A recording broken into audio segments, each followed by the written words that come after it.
En 1996, mi madre estaba ya pues prácticamente muriéndose, aunque todavía tardó 4 o 5 años en morir. Estaba, bueno, pues en una situación prácticamente desconectada ya de la realidad, y yo cuando estaba en Madrid pues iba, en la medida de lo posible, todas las tardes a verla.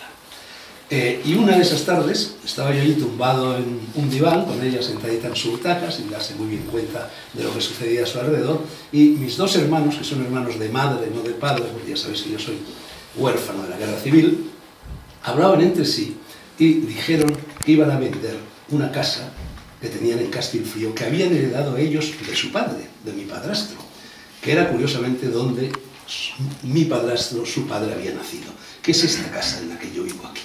Yo no sé por qué sentí un impulso y les dije, ¿vais a vender esa casa? Y les pregunté, ¿cuánto? Y dijeron, 3,5 millones. Y yo dije, me la quedo yo. ¿Por qué lo hice? No lo sé. Yo en este pueblo había estado inevitablemente, puesto que he vivido muchos años en Soria, alguna que otra vez, y recuerdo en los años infantiles pues haber comido alguna vez cuando llegaban las fiestas de la Virgen y esas cosas en esa casa, pero nada me unía a ella. Yo ya tenía mi casa en Madrid, ya tenía mi casa en Soria, no necesitaba en absoluto esa casa. Hubo, bueno, muchas veces, eso se llama ahora, y es un término que está de moda, se llama serendipia, que es cuando determinados acontecimientos aparentemente sin importancia parece como si estuvieran escribiendo la trama de nuestra vida y nos condujeran y llegaran a ser determinantes en ella. Ese extraño impulso por el cual yo apoquiné 3,5 millones y me quedé con esa casa que estaba como en la época de Neandertal o poco menos, la verdad es que se ha convertido en algo importantísimo en mi vida, en uno de los grandes factores, en uno de los grandes elementos esenciales de mi vida. Me metí en un lío tremendo, porque restaurar esa casa, arreglarla y traer todo lo que hay metido en ella, que es una especie de museo Oriente-Occidente, y lo que quizás sea la mayor biblioteca privada del mundo, porque tengo más de 100.000 volúmenes enjaretados allí, pues la verdad es que ha sido una tarea que empezó en 1995 y que ni siquiera ahora ha terminado. Casi como levantar el monasterio del Escorial, al menos en lo relativo a mí, que no soy Felipe II. Al mismo tiempo que me venía a vivir aquí, porque yo vivo aquí, esta es mi casa, yo detesto las ciudades, me gusta París, y me gusta Bangkok, y me gusta Tokio, pero no me gusta ninguna otra ciudad del mundo. Yo soy de campo, me gusta la soledad, me gusta el silencio y me gusta la distancia. Yo, como decía Heidegger, soy un ser de lejanías. Probablemente no somos todos los seres humanos, lo que pasa es que la mayor parte de los seres humanos no descubren nunca que son seres de lejanía, seres que vienen de otra parte, seres del espíritu, seres del más allá, o como queráis llamarlo. Bueno, al mismo tiempo que me venía a vivir aquí, a escribir aquí, a levantar poco a poco esa casa, empecé a soñar con fundar aquí pues la nueva Eleusis. Eleusis, lo digo para los que no lo sepan, quizá hay algunos, Eleusis fue el nombre y el lugar en el que desde el siglo VII antes de Cristo hasta el siglo IV después de Cristo, cuando monjes nestorianos fanáticos lo destruyeron hasta sus cimientos, en el año de 383 me parece que fue, en ese lugar se fundó el santuario iniciático de Eleusis, al cual acudieron prácticamente durante más de 1000 años todos los grandes hombres, todos los espíritus ilustres, artistas, filósofos, sabios, generales de la antigüedad. La historia del mundo, la historia de Europa, la historia también del cristianismo que se deriva de ahí, aunque fue el propio cristianismo el que lo destruyó, no se entendería sin Eleusis. En Eleusis se celebraban, eran fiestas fundamentalmente dionisíacas, y una vez al año había gentes que acudían a Eleusis a iniciarse. Pero aparte de eso, una vez al año se celebraban lo que se llamaban los misterios de Eleusis, que eran misterios mayores y misterios menores. La Iglesia cristiana heredaría también esa estructura, aunque la llamó de otra manera. Los misterios mayores estaban reservados a las personas de calidad, digamos, a las personas que realmente estaban interesadas en construirse un alma. Los misterios menores, que eran, en fin, prácticamente rituales, ceremonias muy sencillas, estaban reservadas pues al común de las gentes, al pueblo llano, a aquellas personas que no estaban interesadas en fabricarse un alma. Yo no creo que todos los seres humanos tenemos un alma. Platón tampoco lo creía, Gurdjieff tampoco lo creía, muchos no lo han creído. Yo creo que los seres humanos, es decir, realmente es muy difícil pensar, si uno mira a lo que sucede alrededor, es muy difícil pensar que todos los seres humanos tenemos alma. Más bien cabría llegar a la conclusión contraria de que casi ningún ser humano tiene alma. Yo tengo un amigo que dice que quien haya asistido a una reunión de una comunidad de vecinos difícilmente puede creer en la existencia del alma. Quiero decir que todos los seres humanos, y no solo los seres humanos, todos los seres vivos, seguramente, cuando nacemos se nos da la posibilidad de construirnos, de fabricarnos un alma. Al fin y al cabo eso es lo que está agazapado en la vieja parábola evangélica de los talentos, de que hay que hacer fructificar los talentos a lo largo de la vida. ¿Cuáles son los talentos? ¿Cuáles son esos talentos con los que los seres humanos venimos al mundo? Fundamentalmente son 4. Un cuerpo, de ahí que este primer curso eleusino esté dedicado al cuerpo, un sexo, un corazón y una cabeza. Hay que aprender a gobernar esos 4 caballos, así los llamaba Platón en su metáfora de la auriga. El cuerpo está bien, hay que cuidar el cuerpo.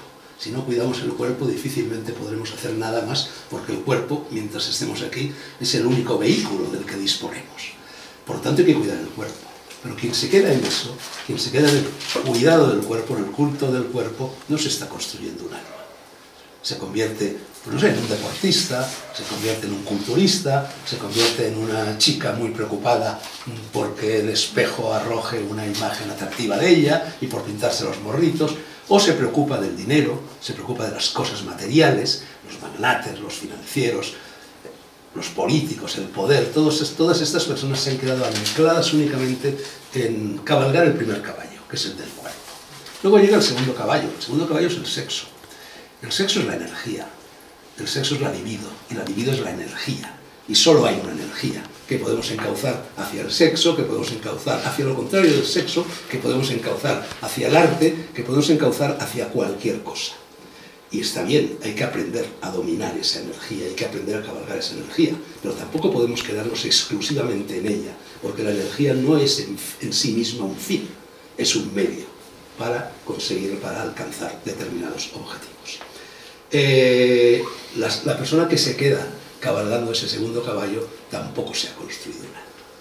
El tercer caballo es el corazón, el sentimiento, las emociones, son importantísimas, ¿cómo vamos a negarlo? Somos seres emotivos, somos seres emocionales, incluso se habla, y se habla con razón, de una inteligencia emocional. Pero si nos quedamos exclusivamente en ese ámbito sentimental, pues acabamos convertidos pues algo así como, en fin, esas mujeres que leen culebrones románticos y que largan algunos lagrimitas con ellas, personajes de Walt Disney, etcétera, etcétera. Tampoco basta con el corazón. Y luego llegamos a la cabeza. La cabeza es la inteligencia, la cabeza es la lucidez, la cabeza sirve para grandes inventos, o a menudo inventos casi inútiles, como estos que nunca funcionan, me refiero a la tecnología de punta, pero en fin, sirve para hacer cosas. Tampoco podemos detenernos en ellas. Y luego hay una serie de pasos, una serie de caballos sucesivos. Y ahí llegamos a la auriga de Platón. Ahí llegamos a la persona que se ha construido un alma.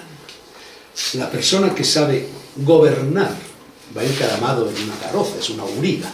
La persona que sabe gobernar esos 4 caballos, cuerpo, sexo, energía, corazón y cabeza, que están tirando de él, y que sabe gobernarlos de tal manera que le lleven a donde tiene que ir, que le lleven a donde él es, que le lleven siguiendo la ruta de lo que es el camino de su existencia, esa persona ya se ha construido un alma, y a partir de ahí puede empezar a crecer, a crecer, a crecer, a viajar, a viajar, a viajar, y a llegar muy lejos. La persona que se ha construido el alma ya no perece, porque el alma por definición es inmortal. Las personas que no hayan aprovechado la vida, o a lo mejor varias vidas, eso no lo sabemos. La hipótesis de las reencarnaciones es la hipótesis más lógica con la que yo me he topado hasta ahora para explicar los misterios del más allá, pero tampoco estoy seguro de ella, es algo que solo averigua el que se muere. Pero en fin, a lo largo de una vida o de varias vidas, todas aquellas que nos sean concedidas, tenemos que aprovecharlas para convertirnos en aurigas. Y si no las aprovechamos, llegará un momento fatal en que nos extinguiremos. No sabemos a ciencia cierta si hay vida después de la vida, pero yo creo que si la hay, esa vida después de la vida no está al alcance de todo el mundo, sino únicamente al alcance de las personas que se hayan construido un alma, porque lo que perece no es el alma, es el cuerpo. Ese cuerpo que vamos a intentar cuidar, o aprender a cuidar, o cambiar impresiones sobre cómo se cuidan estos primeros encuentros eleusivos. Bueno, yo soñé siempre, cuando llegué aquí, desde el comienzo, en fundar aquí pues la nueva Eleusis. De hecho, si veis las casas, 3 o 4 que tengo aquí, están todas selladas con círculo hermético, eleusis y también con un extraño escarabajo. El escarabajo es otra historia que si queréis os la cuento luego, os la cuento mañana. Quería fundar aquí la nueva eleusis siguiendo la estela, siguiendo la brecha abierta, por algo que yo había hecho en los 15 años aproximadamente anteriores al momento en el que me vine a vivir a Castilfrío. Me refiero a toda una serie de cursos anuales que a lo largo de una semana, en el verano, dirigí en la Universidad Complutense, en los cursos de la Universidad Complutense en el Escorial. El título genérico de esos cursos era Viaje a la Gnosis, es decir, viaje al conocimiento. Por cierto, aprovecho, porque ahora cuando se habla de gnosis en el mundo occidental, o se habla de gnósticos, la gente oye agnósticos. Es justamente lo contrario de un gnóstico. Un gnóstico es un hombre que conoce, es un hombre que quiere conocer. Un agnóstico es un hombre que se niega a conocer. Así que estos cursos no eran cursos sobre la agnosis, no eran cursos para agnósticos, sino para gnósticos. Es decir, para personas que querían conocer. En definitiva, las que acudían al santuario de Eleusis en la remota antigüedad. Esos cursos cada año estaban dedicados pues, a un asunto diferente, estaban dedicados a la muerte, estaban dedicados a la historia del movimiento gnóstico, estaban dedicados a Jesús, estaban dedicados a Buda, estaban dedicados pues, a la farmacia utópica y las llamadas drogas enteogénicas, estaban dedicadas al éxtasis, al misticismo, a la meditación, es decir, se iban desgranando una serie de temas hilvanados todos pues, por esta tentativa de conocimiento. Esos cursos tuvieron un éxito realmente extraordinario. Son los cursos que más matrícula han tenido en toda la historia de los cursos de verano en España, hasta el extremo de que el que más éxito tuvo, que fue el dedicado a la muerte, y parece ser que Javi, y luego explicaré por qué insisto en el nombre de Javi, que Javi quiere organizar para finales de septiembre un curso sobre la muerte, tuvo tanto éxito que recibimos 3.000 peticiones de matrícula. Cosa verdaderamente insospechada en un curso de verano en los que lo normal es que haya 15, 20, 25 o 30 personas como mucho. Por supuesto, no teníamos posibilidades de acoger, de dar cabida a 3.000 personas. Aún así, acogimos a 300 y tuvimos que alquilar un enorme salón capitular a los monjes del monasterio del Escorial porque en el Felipe II y en la Universidad Complutense no cabíamos. Bueno, yo pues siempre pensé en la posibilidad de forma estable, organizar aquí, seguir, como digo, esa brecha, seguir esa estela y organizar en esta nueva eleusis pues ese tipo de cursos, en los cuales, en fin, aparte de lo que los ponentes decían en sus respectivas intervenciones, pues se creaba una atmósfera muy especial. Se creaba verdaderamente una atmósfera de libertad y de fraternidad y de amistad entre todas las personas que llegaban a formar, bueno, llegaban a formar un grupo gnóstico, llegaban a formar una especie de familia alentada por la tentativa del conocimiento. Esta era mi idea. Luego, poco a poco, fui abandonando esa idea a lo largo del tiempo. ¿Por qué la fui abandonando? Bueno, pues por muchos motivos. En primer lugar, porque yo sirvo para tener ideas, pero no sirvo para organizarlas. Yo soy un pésimo organizador y menos aún sirvo para gestionarlas. Yo hubiera necesitado un organizador, un gestor, Javi, en este caso, que hubiera empuñado esa idea mía, ese proyecto y que lo hubiera llevado a término. Ese proyecto, por otra parte, pues necesitaba invertir un dinero. Bueno, hubo una época en la que yo ganaba bastante dinero con los programas de televisión y estas cosas, y de hecho compré pues estas 3 o 4 casas y esas majadas que luego os enseñaré donde en teoría iba a estar y quizá llegue a estar el centro iniciático propiamente dicho, pero luego llegó un momento en que empecé a ganar muchísimo menos dinero. Y en estos momentos ya prácticamente no gano nada, como le sucede a casi todo el mundo, ¿no? Con lo cual, las dificultades económicas pues también entorpecían notablemente el desarrollo del proyecto. Por supuesto, podría haber intentado, ahora ya no, pero en los años anteriores, podría haber intentado pues exprimir las ubres de papá Estado y conseguir subvenciones y cosas de estas. Pero yo tengo por norma, como decíamos de niños, no a juntarme con políticos. Los políticos, hablar con un político es como hablar con el aire. No sirve absolutamente para nada, solo sirve para perder el tiempo. Al año, a los 2 años, a los 3 años o como mucho a los 4 años, el político desaparece y te deja en la estacada y lo único que ha hecho efectivamente es apoderarse de tu tiempo. Además, cualquier ayuda que los poderes públicos den a la gente está tan determinada, tan condicionada, tan entrecortada por requisitos técnicos, formularios, trámites que realmente no merece la pena, es carísimo. Es mucho más barato no recibir subvenciones que recibirlas. Bueno, eso era otro obstáculo. Y por otra parte había quizá el obstáculo más importante de todos, que es mi obra literaria. Yo lo único que soy escritor. Parece que soy muchas cosas, parece que soy periodista, parece que hago programas de televisión, hago programas de radio, que soy profesor de universidad, que doy conferencias, pero todo eso son actividades anecdóticas.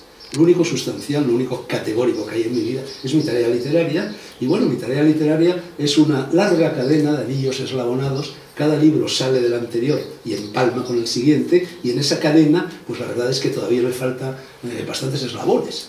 Y no sé si voy a tener tiempo o no para terminarlos, pero eso me obsesiona hasta extremos indecibles. Entonces, organizar este tipo de cosas es algo que resta tiempo a lo único que de verdad me importa, que es escribir en soledad y en silencio mi obra literaria. Realmente no exagero si os digo que yo dedico, y Javi lo sabe, 365 días al año y los años bisiestos 366 a escribir durante no menos de 10 horas al día. Bueno, en medio de todos estos escollos, el viejo proyecto de la nueva Eleusis pues fue quedándose en el camino. Y este aquí que un buen día apareció Javi en mi vida. Entonces, Javi apareció pues de una forma insólita. Fue cuando a mí me acababan de operar del corazón, hablaré de ello mañana en mi intervención, cuando escribí aquel libro Kokoro, Vida o Muerte, contando cómo aquella experiencia de la operación del corazón fue extraordinariamente gnóstica y extraordinariamente jubilosa para mí, y en eso 2 meses después, cuando estaba todavía poco menos que recuperándome de aquel tan, recibí una llamada telefónica de Javi, al que yo no conocía, echándome en cara que yo no tenía página web. Y yo le dije, no, por supuesto que no tengo página web, no es que no tenga página web, es que no tengo ordenador. Y todas esas cosas no me interesan, y si te vas al diccionario y buscas la palabra virtual, te darás cuenta de que el diccionario la define como lo que no es real. Y entonces yo intento moverme en la realidad y no en lo que no es real. Nada hay más real que lo invisible, nada hay más real que el espíritu. Es lo único que no es maya, es lo único que no es ilusión. Entonces Javi insistió y me dijo, pero no sea usted burro, dragón, estamos en el siglo XXI, que hay que estar al paso de las nuevas tecnologías, que yo le voy a abrir una página web. Y yo le dije, literalmente, creo que le dije, y perdonad la obscenidad de la expresión, le dije, pues mira, por mí como si te la machacas. Mira, absolutamente igual. Que abras o no abras una página web a mi nombre, pero no pienses que yo voy a colaborar con ella. Y efectivamente, a pesar de que abrió esa página web y de que parece que es una página web muy bien hecha y de que recibe muchas visitas y de que etcétera, etcétera, yo mantuve mi palabra y jamás he visto esa página web. Jamás. A tal punto llega el desdén que esos aparatitos me inspiran. Una vez, no miento, pero bueno, una vez de soslayo, así, desde el rincón de la mesa y tal, me la enseñó Javi y vi la carátula. Pero aparte de eso, de verdad que aunque quisiera leer lo que está detrás de esa carátula, no sabría. Porque ¡plaf!, aparece la carátula y a partir de ahí yo me inmovilizo. No sé qué hay que hacer para que se sigan viendo las cosas que contiene. Mi torpeza tecnológica no os podéis ni imaginar hasta qué extremos llega. Y no pasa nada, vivo. Escribo, hago programas de televisión, hago programas de radio, viajo, doy conferencias, tengo hijos a los 76 años, no pasa nada, pero yo no sé ni siquiera sacar un billete de metro con las máquinas. Cuando yo cojo el metro muy a menudo, y cuando no hay taquillera o taquillero, tengo que plantarme al lado de la máquina y esperar a que pase un amable ecuatoriano, un inmigrante, quien sea, y le pido, por favor, mire, aquí tiene usted un par de euros, sáqueme por favor el billete, porque si no, no puedo coger el metro, a no ser que lo saque, que me cuele, que salte por encima del torno ese. Bueno, total, que Javi se coló por medio de esa web en la vida, y luego, bueno, terminó convirtiéndose en lo que ahora es, realmente mi mano derecha, mi báculo para caminar por este difícil sendero de la vida contemporánea y de las adversidades que la burocracia, la tecnología y todas estas cosas nos van propinando a diario.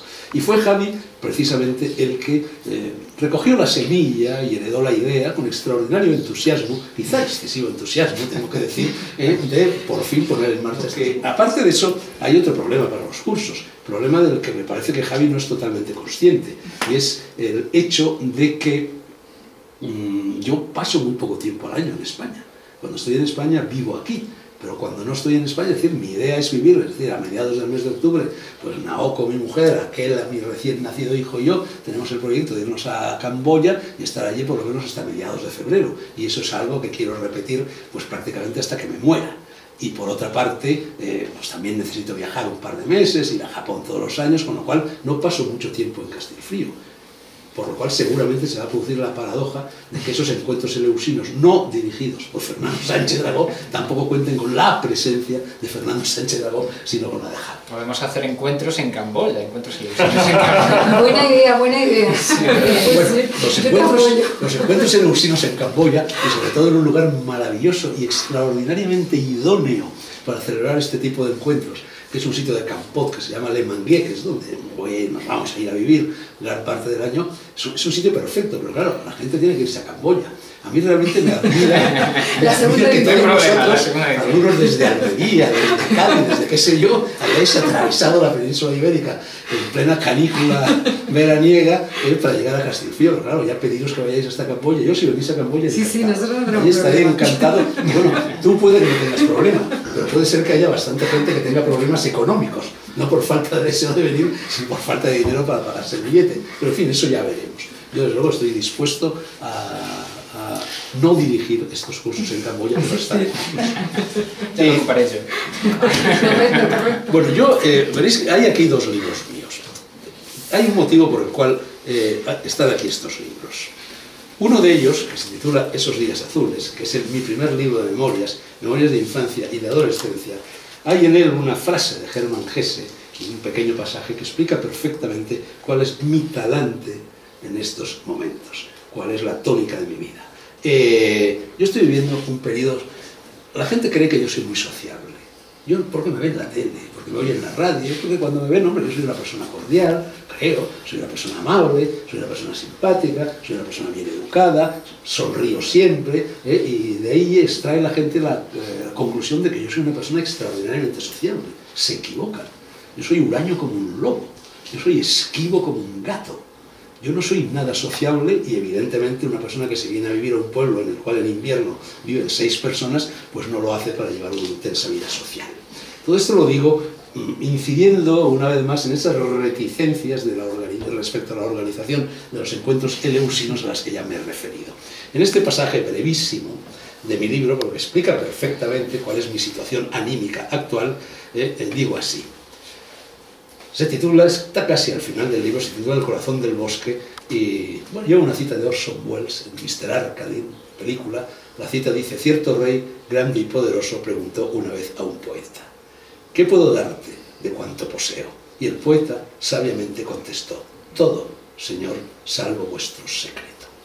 El texto mío, que es más de Hermann Hesse que mío, dice solo unas líneas.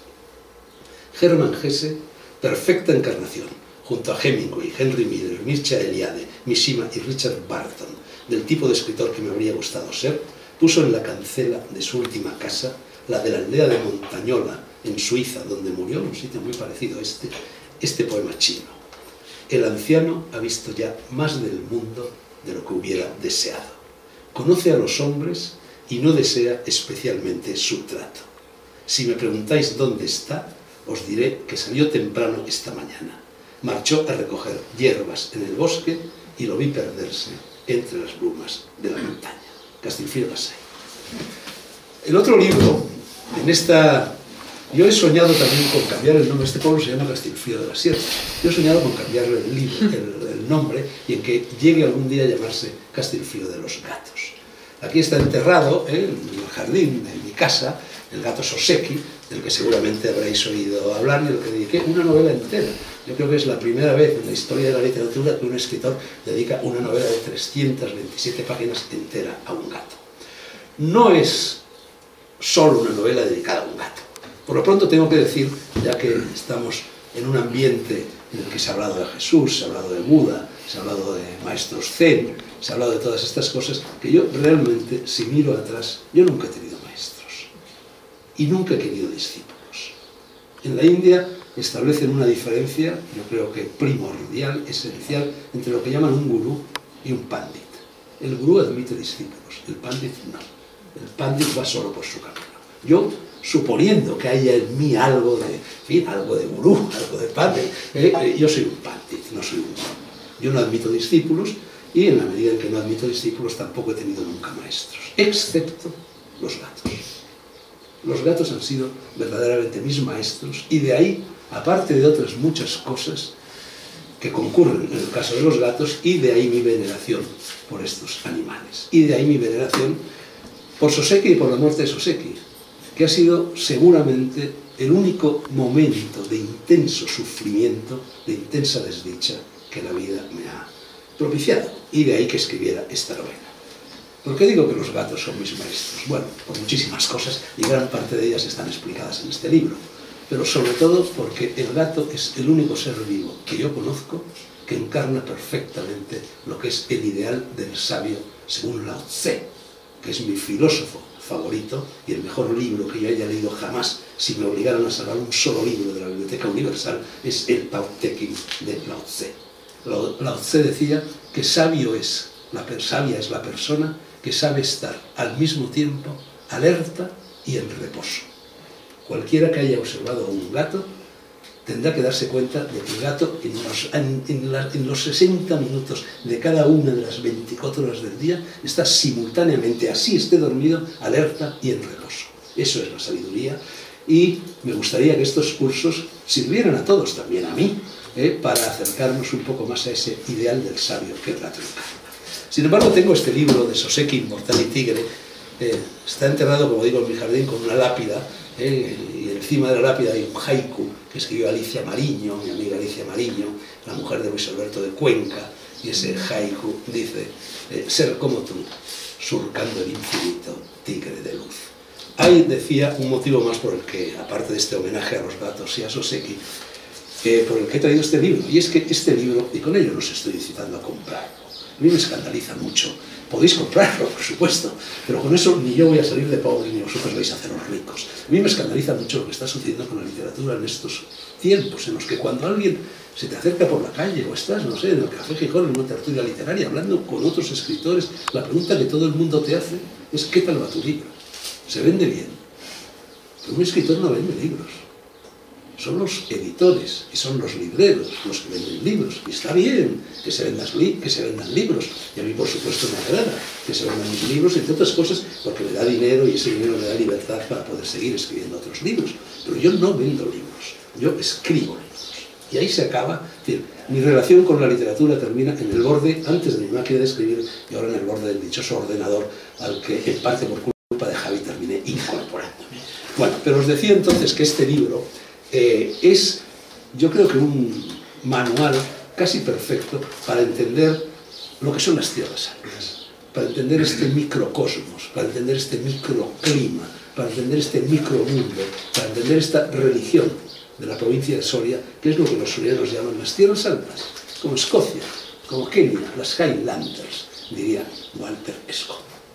Estas tierras altas tienen un epicentro, que es Numancia, con ese obelisco en Garray a 10 kilómetros, que habréis visto todos cuando os dirigíais aquí. Y alrededor de ese obelisco hay 30, 40 pueblos, de los cuales yo creo que el más bonito es este. Hay otros también muy bonitos, pero este tiene la enorme ventaja de que además es un finisterre. Aquí hay dos caminos para llegar, los dos confluyen y aquí se acaban los caminos. Está la sierra. Hay una forma de atravesar esa sierra. Y esa forma de atravesar esa sierra es la Cañada Real Soriana. Es el camino de la transhumancia pastoril, que luego recorreremos en parte de su tramo castilfriense. Es decir, por aquí, si uno sube la sierra siguiendo la Cañada Real Soriana, llega a Yanguas, ya al otro lado de la sierra, ya en La Rioja, ya en la provincia de Logroño. Y si en cambio uno la sigue hacia abajo, llega. Yo recorrí todo ese camino en Land Rover, un camino que a veces coincide con la carretera general y otras veces se pierde por vericuetos que casi parecen el África negra, donde uno se topa con estilos arquitectónicos desconocidos, palabras que han desaparecido, gentes de extrañas tribus. Es sorprendente de verdad. Bien, ese camino termina en la Peña de la Bienvenida, en tierras de Ciudad Real, en el Valle del Guadiana, o del Guadalquivir, quizá el Guadalquivir. Pues bien, esta región a mí es una región que me ha cautivado. A mí si me piden, de la misma forma que antes he dicho que si me piden salva un libro de la Biblioteca Universal, salvaría el Tao Te Ching, si me dicen salva un paisaje, y el mundo está lleno de hermosos paisajes, y yo por suerte he podido verlos casi todos, si yo tuviera que salvar un paisaje, salvaría este paisaje, el de la estepa, el de la meseta. Desde Numancia, yo siempre digo que se ve América, se ve todo. Enclavado en este paisaje, enclavado en estas tierras altas, está este pueblo extraordinario, minúsculo, que fue un pueblo rico, que tuvo 2 o 3 oleadas de riqueza a lo largo de la historia. Una se produjo con la Mesta, precisamente, con los caminos de la transhumancia pastoril, era un pueblo muy ganadero. Y su peculiar fisonomía arquitectónica, veréis que está lleno de casas nobles, que está lleno de escudos, de blasones, de toques solariegos, de toques de nobiliario, se debe a que en un determinado momento los reyes de España, los Austrias, dieron un decreto por el cual obligaban a vivir a los nobles que poseían más de un determinado número de cabezas de ganado in situ. Naturalmente los nobles no se vinieron a vivir a un sitio como Castilfrío, pero fingieron que sí lo hacían, levantaron estas casas y pusieron en ellas a un currito. Esa fue la primera oleada de riqueza del pueblo que se vino abajo, pues cuando la Mesta se vino abajo. La segunda se produjo pues a comienzos del siglo XX, y ahí me entronco yo con la familia de mi padrastro, con la propietaria inicial de esta casa en la que vivo, y fue con los famosos indianos. Muchos sorianos se fueron a esto, eran tierras pobres, lo han sido siempre, lo siguen siendo tierras pobres y ricas, porque el soriano es muy alargado, ahorra mucho. Se dice siempre que cuando nace un soriano se le tira a la pared y si se agarra es que es soriano. Pero al mismo tiempo también se dice que el soriano y el gorrión son los más espabilados de toda la nación. Entonces, efectivamente, estos sorianos espabilados, delgaditos, bajitos, enjutos, llegaron a tierras americanas y muchos de ellos hicieron fortuna. Y muchos de ellos regresaron a este pueblo y a otros pueblos de las tierras altas y de las zonas colindantes, y hubo una segunda oleada de riqueza. En este pueblo hace 40 años, en la escuela, que en estos momentos es donde está instalado el centro de ocio y donde está instalado el pequeño consultorio médico que hay, había 125 niños que iban a esa escuela. No eran niños solo de Castilfrío, eran niños también que venían de los pueblos cercanos. Y luego poco a poco, bueno, ese pueblo fue viniendo a menos, hasta que yo llegué en 1996 y empecé a reconstruir esa casa, y la verdad es que, hombre, exagerando un poco, digo, yo no soy Dalí, pero en cierto modo lo que yo hice con Castilfrío es algo comparable a lo que Dalí hizo con Portlligat. Esto no es Portlligat, es Portlligat, esto es solo Castilfrío de la Sierra, y yo no soy Dalí, yo soy solo Dragó, pero el ejemplo mío cundió en este pueblo de tal forma que ahora está muy distinto a cómo estaba cuando yo lo llegué. Ahora verdaderamente es un pueblo cuidado, es un pueblo en el cual sus vecinos lo quieren, lo han querido siempre, y han poco a poco reconstruido también, en la medida de sus medios, han reconstruido con bastante gusto, por lo general, pues las viejas casas que eran aquí. Castilfrío, como digo, es consustancial en mi obra, ya no puede separarse de ella. En este libro de Soseki, ya con esto termino, iniciamos la visita del pueblo, Soseki era de las Tierras Altas. Soseki era de un pueblo que se llamaba Tera. Soseki era un gato vagabundo, callejero, pequeñito, cachorrillo, enfermo, que llegaba y rascaba en los cristales de mi casa, y un buen día le dimos acogida. Y era un gato que se escapaba de vez en cuando. Era un gato, todo esto fabulo, era un gato que recorría constantemente las Tierras Altas. Entonces, este es un libro que, además de contar la historia de Soseki y otras muchas cosas, porque es un libro escrito en forma de diálogo entre un abuelo, que soy yo, y su nieta, que es la hija de Ayanta, Caterina, y el abuelo le va transmitiendo a su hija, a lo largo de la historia del gato, pues las enseñanzas de la vida, y va contando también la peripecia de este gato que se escapaba constantemente y visita todos los lugares de las Tierras Altas, y los describe, y no solo los visita y los describe, sino, ya sabéis que los gatos tienen la particularidad de ver de noche y de hablar con los muertos y de presentir la muerte. En los geriátricos, cuando va a morir alguien, el gato 24 horas antes se va a su cama. En el antiguo Egipto, los gatos eran los encargados de vigilar los tesoros del faraón, y el delito más grave que se podía cometer en Egipto era matar a un gato, hasta el extremo de que estaba castigado con la pena capital, que ni siquiera el faraón podía indultar. Pues bien, el gato, que siempre ha tenido, y de ahí la inquietud que el gato ha siempre generado en los seres humanos, que siempre ha tenido la virtud de entrar en contacto con los muertos, de entrar en contacto con el más allá, de entrar en contacto con los espíritus que nos precedieron, este gato Soseki se dedica en sus escapadas, recorriendo las Tierras Altas, pues llega a Numancia y pasa una noche entera en lo alto de Numancia, y allí aparecen los viejos guerreros numantinos, y le cuento toda la historia de Numancia, y se va al dolmen, que está aquí cerca, que no es más que un pedregal, no nos engañemos, el dolmen de Tejeda, y allí habla con los hombres prehistóricos, y se va al castro celta, que está también cerca del pueblo, y que no os aconsejo que vayáis porque la subida es muy difícil, y lo único que hay son cascotes, son pedazos de piedra, no hay realmente nada, pero se va también allí y habla con los celtas, y se va aquí cerca a Sollacabras, un pueblo que está a 15 kilómetros, que es un pueblo en el cual se dice que se celebraban ritos satánicos, y que había una iglesia de la cual todavía quedan unas ruinas dedicadas a San Caprasio. San Caprasio es el gran cabrón, Caprasio es el demonio, ¿no? Eran ritos luciferinos, y allí pasa el pobre gato una noche de Valpurgis con las brujas y con los demonios, en fin, etcétera, etcétera. Quiero con esto decir que si os interesa aprender el espíritu de las tierras altas y de tener una especie de Baedeker, de Lonely Planet, de guía, que os sirva para entender ese espíritu de las tierras altas y para moveros con ellos, Soseki es vuestro libro. Y ahora, si os parece, recorremos el pueblo. Muy bien, muy bien.